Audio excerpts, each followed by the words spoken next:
سلسلہ تفسیر القرآن سورہ الفاتحہ کا تعارف۔ مقام نزول۔ اکثر علماء کے نزدیک سورہ فاتحہ مکہ مکرمہ میں نازل ہوئی ہے۔ امام مجاہد رحمۃ اللہ فرماتے ہیں کہ سورہ فاتحہ مدینہ میں نازل ہوئی۔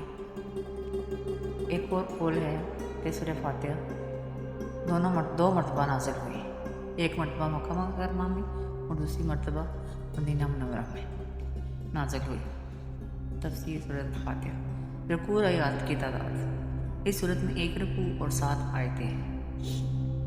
سورہ فاتحہ کے اسماء اور ان کی وجہ تسمیہ۔ اس صورت کے متعدد نام ہیں اور ناموں کا زیادہ ہونا اس کی فضیلت اور شرف کی دلیل ہے۔ اس کے مشہور 15 نام یہ ہیں۔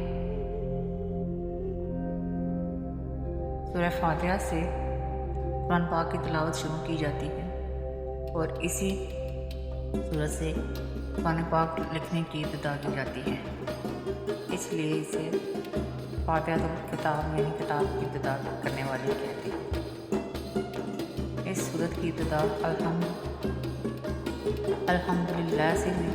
اس مناسبت سے اسے سورۃ الحمد یعنی وہ سورت جس میں اللہ تعالیٰ کی حمد بیان کی جائے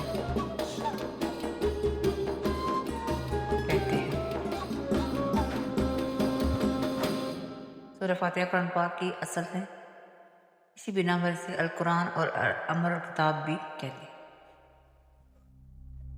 یہ سورت نماز کی ہر رکعت میں پڑھی جاتی ہے، یا یہ سورت 2 مرتبہ نازل ہوئی، اس وجہ سے اسے السبع المثانی یعنی بار بار پڑھی جانے والی یا ایک سے زائد مرتبہ نازل ہونے والی 7 آیتیں کہا جاتا ہے۔ دین کے بنیادی امور کا جامع ہونے کی وجہ سے سورہ فاتحہ کو سورہ القمر، سورہ الوافیہ، سورہ القافیہ کہتے ہیں۔ شفاء کا باعث ہونے کی وجہ سے اسے سورۃ الشفاء اور سورۃ الشافیہ کہتے ہیں۔ دعا پر مشتمل ہونے کی وجہ سے سورۃ الدعاء، سورۃ التعلیم المسئلہ، سورۃ السوال، سورۃ المناجاہ، سورۃ التفویض،